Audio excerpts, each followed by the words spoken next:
नागरिकता संशोधन कानून यानी कि सीएए को लागू करने का नोटिफिकेशन जारी होने के बाद अब ये देश भर में लागू हो गया है, लेकिन अभी भी कई राज्य विरोध में आवाज उठा रहे हैं। इसी बीच असम के मुख्यमंत्री हिमंत बिस्वा शर्मा ने बड़ा दावा किया है।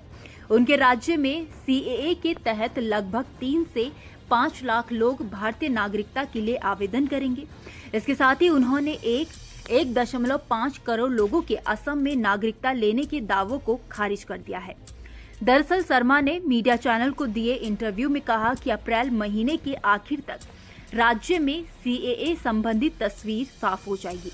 उन्होंने ये भी बताया कि सीएए के तहत एनआरसी में जगह न पाने वाले हिंदुओं को भी नागरिकता मिल सकेगी। मुख्यमंत्री शर्मा ने कहा कि पिछले हफ्ते सीएए के लागू होने की घोषणा की गई थी और 19 अप्रैल तक इसके 40 दिन हो जाएंगे, जिससे हमें राज्य में साफ तस्वीर मिलेगी।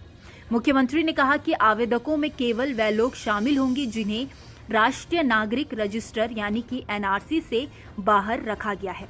साथ ही ये भी कहा कि 7 लाख मुसलमानों और 5 लाख हिंदू बंगालियों समेत अन्य लोगों को एनआरसी की सूची से बाहर रखा गया है।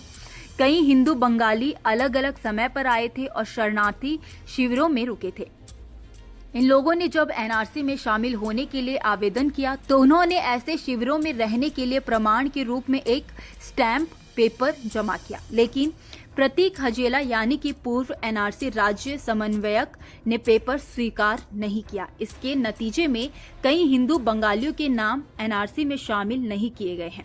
मुख्यमंत्री ने आगे कहा कि एनआरसी में शामिल होने के लिए आवेदन करने वाले 5 लाख हिंदू बंगालियों में से कई नागरिकता संशोधन अधिनियम 2019 के तहत आवेदन जमा करेंगे, जबकि कई अन्य कानूनी सहारा लेंगे। इसके साथ ही दावा किया गया है कि जिन्हें एनआरसी से बाहर किया गया है उनमें 2 लाख असम के बाशिंदे, दास उपनाम, कोच राजबोंगशी समुदाय और 1.5 लाख गोरखा भी शामिल है।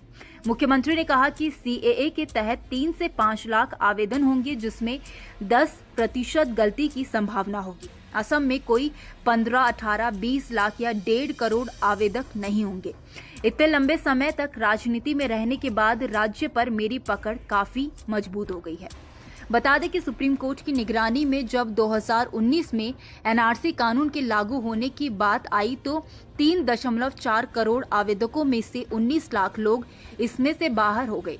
हाल ही में केंद्र सरकार ने सीएए कानून को देश भर में लागू किया है। इसके तहत पाकिस्तान, बांग्लादेश और अफगानिस्तान से आने वाले गैर मुस्लिम शरणार्थियों को नागरिकता देने का प्रावधान है। इसके नियमों के तहत 2014 से पहले वैध रूप से भारत आए सभी हिंदू, सिख, जैन, पारसी, बौद्ध और ईसाई शरणार्थियों को नागरिकता दी जाएगी। इसके लिए केंद्र सरकार ने एक पोर्टल और मोबाइल ऐप भी लॉन्च किया है।